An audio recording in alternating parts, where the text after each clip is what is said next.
Good morning, good morning. Good morning. You know, I'm thinking about the things that Aaron was just saying up here. You know, I was thinking to myself, you know, you don't want to talk about somebody when they got the mic after you. I see you joking with me a little bit here. But I'm gonna say a few things here while I try to get my time together here.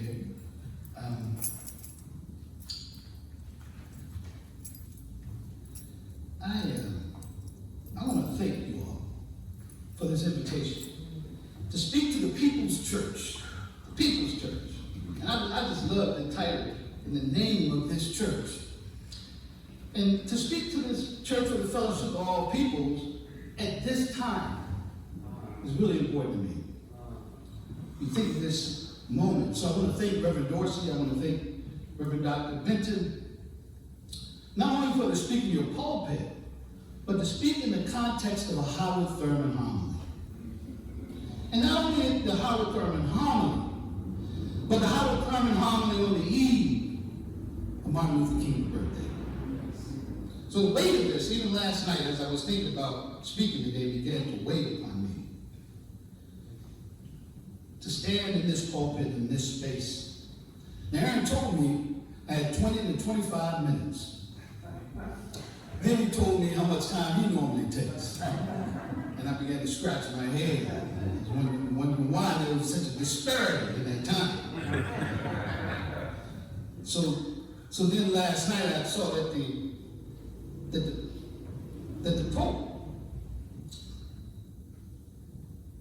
Pope Francis had reduced priest's message to 8 minutes. And I began to feel better. Maybe Aaron is okay. Maybe this is not a conspiracy. So I felt a lot better about it. But I really am honored to be here. And let me just say, for our topic today, I want to take something that coincides with my own work and my emphasis on music. And I just really enjoyed the music this morning. Singing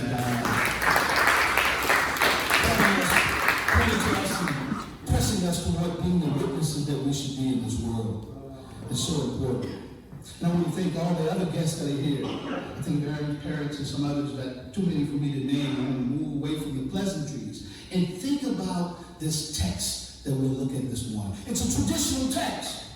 It's the prodigal of the, we know this text as the prodigal son, is what I'd like to know.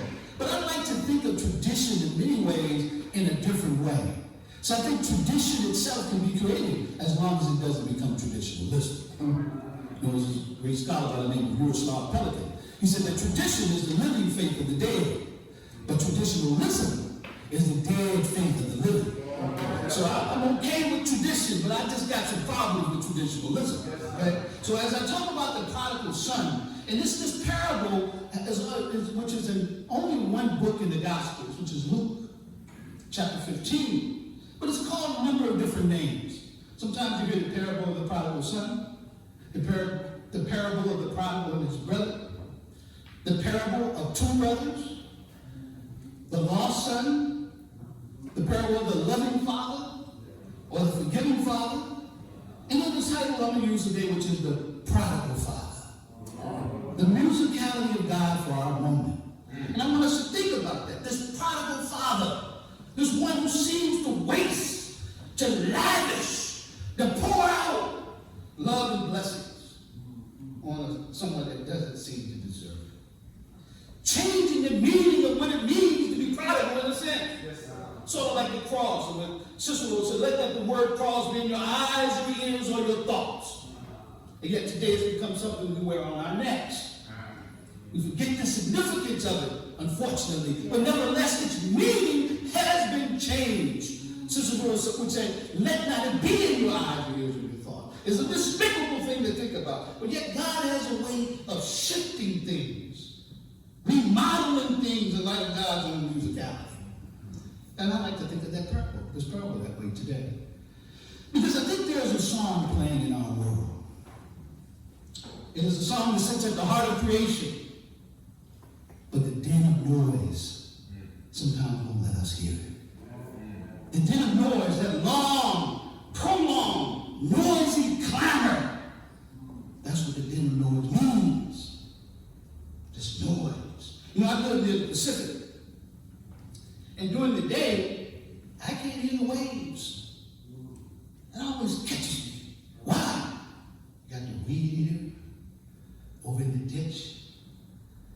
There's a leaf blower in the street. The plumbers are fixing the sink in my neighbor's house. You know, you live on these hills, you're going to have some plumbing problems. That's always a part of it. I think people in San Francisco know that. And so you got these issues. You got the trash truck coming up the hill. There's a Lambo on PCH with loud pipes, cars and voices and a plethora of sound filling our ears, and it's prolonged and sustained noise. And you can't hear the waves. But at night, when things are a little bit more quiet and the din of noise settles down, no more ambient sounds in the same way, I can hear the waves. I remember being at one of my neighbors' house. I walked out of the door, and they lived right on the water. And I walked out of the door, and I just had taken my eyes off the ocean. As I walked away, there's something go boom. And I was like, I thought it was the police. Right? There's noise. And you can't hear it sometimes because of what happens. And then it's not just the noise that way, but then there's the intellectual noise. There's the political noise, the polarization, the tit for tat, the one-upmanship, the wars and rumors of wars, all noise in many ways that drowns out our ability to hear. So I'm not surprised when we miss the extravagance of God, the lavishness of God. It's one who wants to pour out blessings in many ways on those who don't deserve it. One who celebrates for us and one who celebrates with us. That's God. That's the God that's the prodigal father that the text is witness to. And we miss not only simply the pouring out of these things on us as individuals, as does the son in the text, but pours out the blessings. We miss the way the blessings are poured out on communities, such as the church and nations and continents, and even the way in which the dissonance of life itself could reflect the beauty of God. Brokenness. Species die out, new species come into existence. In some ways, and yet the world keeps moving forward. So I'm going to read a text, part of this text to you, so you can hear the text that I'm going to use, and then we'll go deeper into this lesson. Let me try to be very pragmatic today, give you 3 points that I think will speak to you. So I'm coming from Luke chapter 15, verses 22 through 26, and I want you to hear this text. It reads like this. And this is when the son comes home. But the father said to his slaves, quickly, bring out a robe, the best one, and put it on him, and put a ring on his finger and sandals on his feet, and get the fatted calf and kill it. And let us eat and celebrate. For this son of mine was dead and is alive again. He was lost and is found. And they began to celebrate. Celebrate is in this text in several places. Now his elder son was in the field. And when he came and approached the house, he heard music and dancing. And then he said this. He called one of the slaves and asked, what does this mean? And that's what I want to hear. What does this mean? What does this mean? When we talk about the beauty of creation with all of its richness, that it takes, even with the biblical text itself, it takes different angles and different genres of literature just to point to this reality. You have narratives, parables, poems, songs, wisdom sayings, proverbs, philosophical books. There's people put the book of Job in that category. Prophets and history, all in some way trying to point to a reality that simply can't be captured from one perspective. And that's part of what I love about the People's Church. You see, witnessing to God in all of these rich and diverse ways that we try to point to this reality that's beyond us, yet is so deeply concerned with us. And when we miss it, it even comes from heaven itself. Psalm 19. The heavens declare the glory of God, and the skies proclaim the work of his hands. Day after day they pour forth speech, and night after night they reveal knowledge. They have no speech, they have no words, no sound is heard from them, yet their voice rings out, right? All over the earth.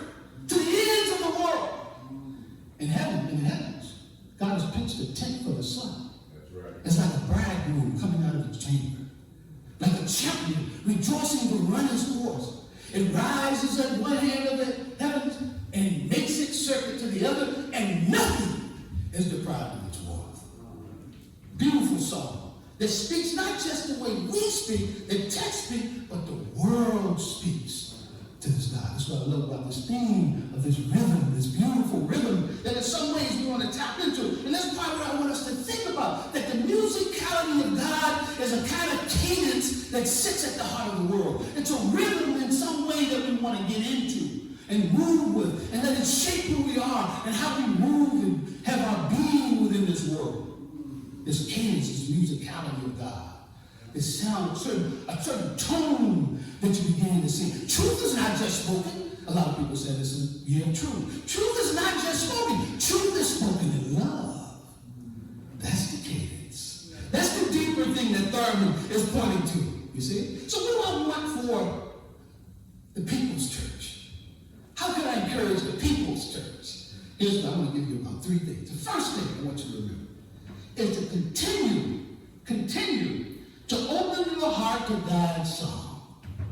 Oh, that sounds simple. But just continue to seek that divine music. The music of God in the world.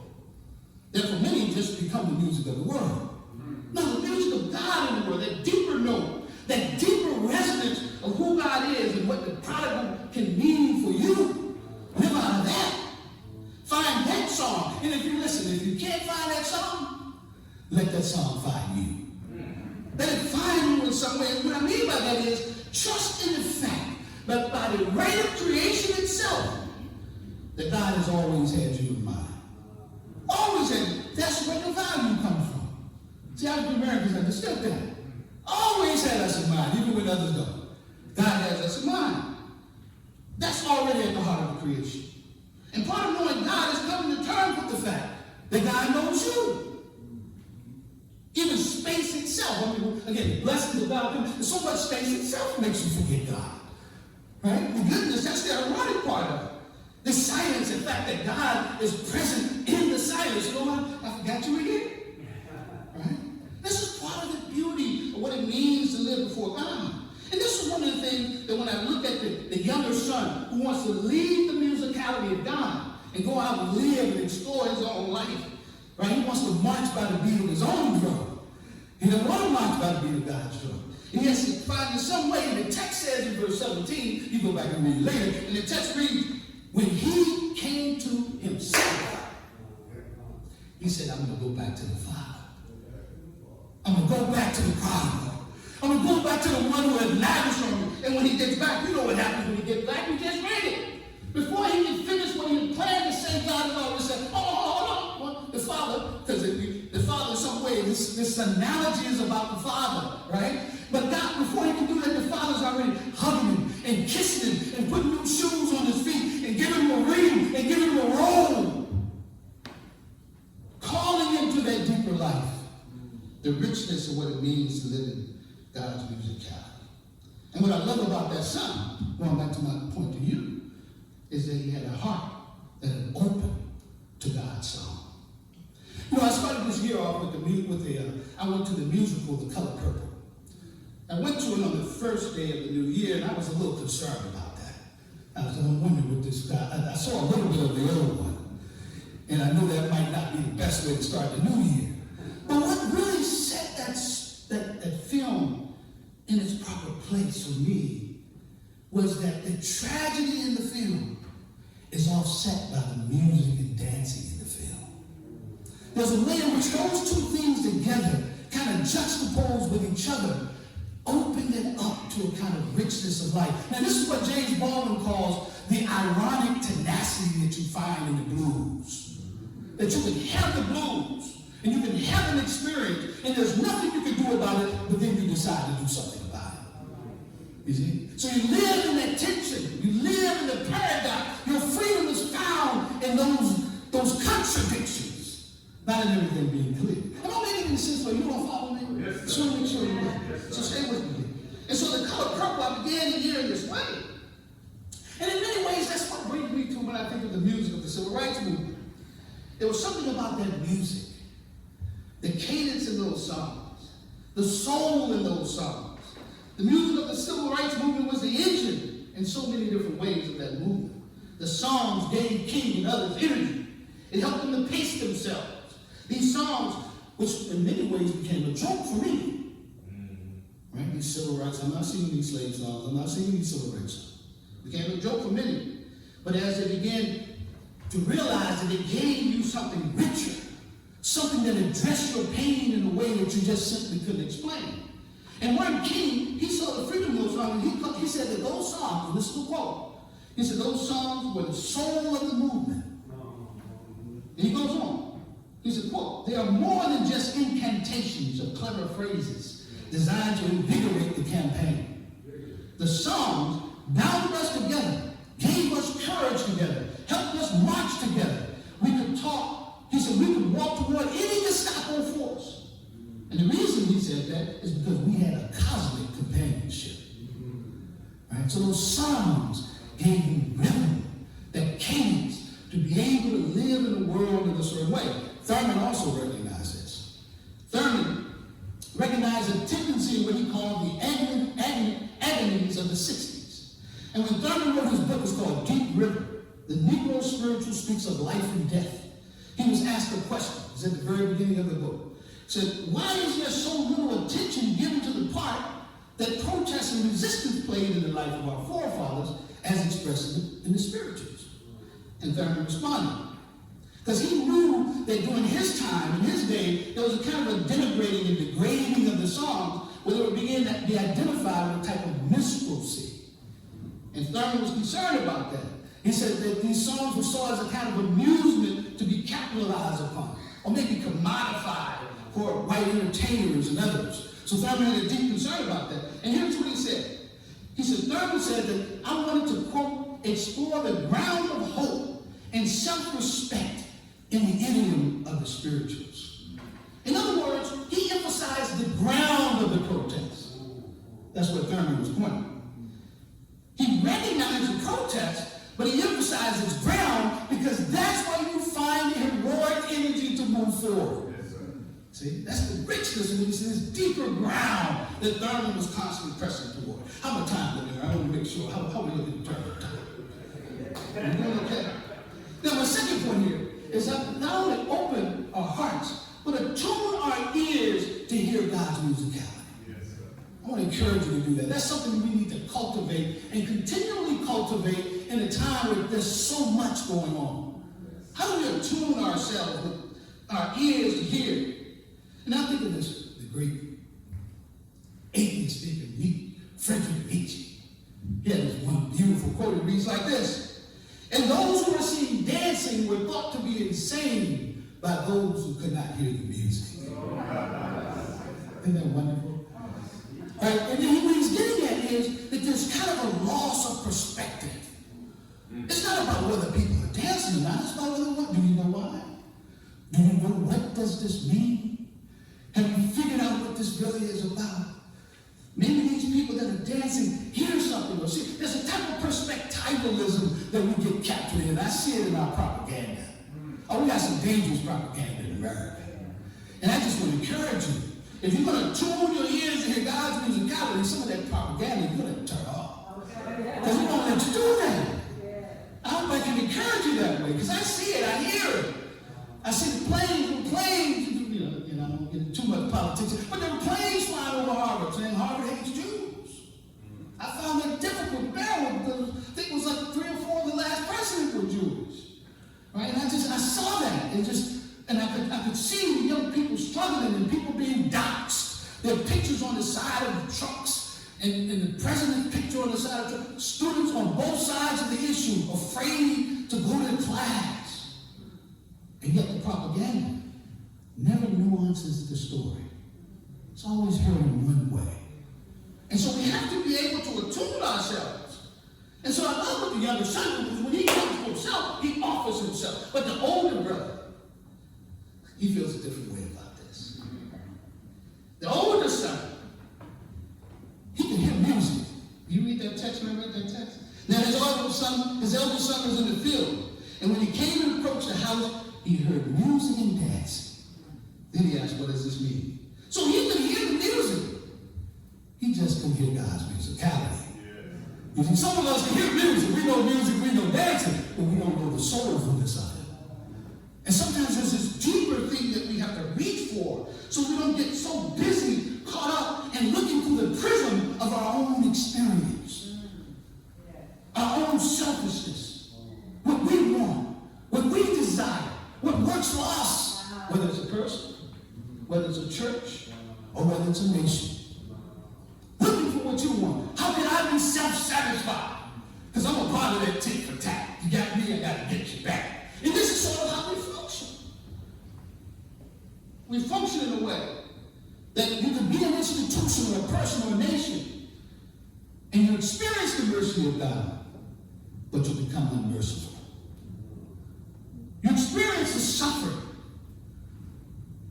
the victimization, and you make other people suffer. Make other people victims. Look around. I told you. I love to say it, man. Just look. Suffering. And you experience the power of love. And you turn it to the love of power. It was Jimi Hendrix who once said that. It was attributed to Jimi Hendrix, but there's some argument over that when we get to a point where the power of love, when the power of love overcomes the love of power, the world will know peace. The only problem with that is that it tends to take and put it in juxtaposition as if there is a competition between the love of power and the power of love. Because when you look at this story, look at this deeper note, God has made a judgment on the love of power. Through the power of love. The power of love transpierces the love of power. It breaks through the love of power. It's like the light shining in the darkness. They're both bound up together, but there's a way in which that light breaks through. And I always say to my friends that we spend too much time trying to turn the darkness into light, rather than simply being the light. When you spend time trying to fix this and you're going to make a perfect world, you end up valorizing the world in a way that might not be healthy. Then all of a sudden America becomes a light. It's a turn about how good America is. Turn about how good my state is. And this brings me to this wonderful definition called cultural Christianity. This one was scholar by the name of Charles West. It reads like this. I want you to hear it. Please remember this as much as you can. West says that cultural Christianity is a confusion of Christian faith and ethics with the values of traditions of Western culture and Christian action with the defense of Western civilization. So that one is not quite sure, never quite sure, which is primary. This is more than love for one's own native land, community, and neighbors. It is a faith which limits love because it cannot break through to encounter human beings who are conditioned by needs and traditions outside this Western society. Imagine a faith that won't let you love others, a faith that won't transpierce your differences, a faith that puts you and the other person at odds. This is what West is criticizing as cultural Christianity. Christianity supports your faith, supports your church, your nation, your institute, your ideologies. We have to be very critical of that kind of Christianity because it doesn't reflect God's musicality. You follow? Stay with me. I promise I'm going to wrap up soon. So this cultural Christianity, and sometimes you'll see critiques of it, whether it's in the Hebrew Bible or in the New Testament, you'll see these criticisms of through cautionary stories in the Bible, where people are unable to love people who are different. A good example of that is Jonah. And I know the story of Jonah. Jonah just doesn't leave God. Jonah runs. And we look at the text, he runs to the end of the world as far as he do it. Right? Goes down, gets on the ship, goes down. He has to go all the way to the bottom of the ocean in order to be brought back to repentance. Right? And this is this wonderful story of Jonah. But Jonah's issue was, how could God save Nineveh? Those are Syrians. Those are the people who punished our people. And so Jonah had a real problem with the idea that God is talking about going and preach to Nineveh. You see it somewhere else. A good story is a story of a writer by the name of Habakkuk. Some people pronounce it Habakkuk in the Old Testament, right? Hebrew Bible. And when you look at that story, Habakkuk is upset with God. What's going on? Well, God has decided that he's going to use the Chaldeans, and those are the Babylonians, to judge his people, to judge Habakkuk's people. And he's really upset about that. And then, so in the very early on, when God says he's about to rouse the Chaldeans, here's what he said. He said, quote, Are you not from old, O Lord my God, O Holy One? You shall not die. O Lord, you marked them for judgment. And you, O Rock, have established them for punishment. Your eyes are too pure to behold evil. He's reasoning with God. And you can't do such a thing. Then he goes on, he says, why do you look on the treacherous and are silent when the wicked swallow those more righteous than they? He gets into a relative righteousness. I mean, Lord, we're bad, but we're not as bad as those people. What are you doing when you have planted? And he just couldn't get his mind around the musicality of God. So open up, open up. This is what we really need to do. Open up to new ways of hearing, new analogs, whether it's through music or poetry. Thinking is what I love about these readings this morning. So open up, attune. And the last point that I'll make is, and live in concert with God. Live in concert with God. What I mean is, what I'm getting at is, we sung this wonderful song on freedom. And freedom is always in obedience. I'm not talking about just a rote notion of obeying. That's not what I'm talking about. Freedom is this idea, it's sort of like a wonderful song when we do the point counterpoint, call and response. That's part of what it means to be free in the biblical text, in that world of faith. So freedom rises up from this idea of being in rhythm with something that's giving you structure, that gives order, so you can live together. I always tell my friends, look, there ain't no freedom in LA if there's no traffic laws. That's not freedom. I think it's the same true in San Francisco. You imagine no traffic. It's a matter of who has the biggest truck. If there's no laws. So the laws actually give structure for us to have freedom and responsibility toward each other. You see? Are you following me? All right, just make sure with me. You know, I got sometimes we have quiet churches, sometimes we have churches that are loud. It just depends on what you're talking about. Anyway, so the point here is to sort of get in rhythm with God. If you're going to dance with the prodigal father, if you're going to celebrate with this father, you can't be like the oldest son. You can't be full of your own notions of freedom and unwilling to live and enjoy the father's freedom. Because the father was too free for him. How are you going to give these blessings to him after he swallowed them in this way? Are you following me? So he's laying this judgment here. And so that's when we think of this older brother, and by the way, I don't want to be too hard on the older brother because I see the older brother in me. Right? We're always working on the older brother or older sister in ourselves. So we don't be too judgmental here. I'm just saying that we have to, in some ways, we want to live in a way where God's musicality can't be reduced to the kind of tit-for-tat framework that we're living out of today. Kind of quid pro quo. God scratched my back, I'm going to scratch God's back. Right? Then all of a sudden, the scratching of the back becomes war and peace and power rather than the power of love. We have a tendency in our experience of the darkness in the world to think that the darkness in some way rivals the light or it reverses God's agency. Well, I'm here to say it doesn't. I'm here to call us to step into a kind of give and take with God does not some way God needing to match us, but a deeper rhythm that calls us to live in a way that's open, calls us to attune, and calls us to not just seek for the music and the beat of our own drum, but to maybe, like Martin Luther King said, become drum majors for justice.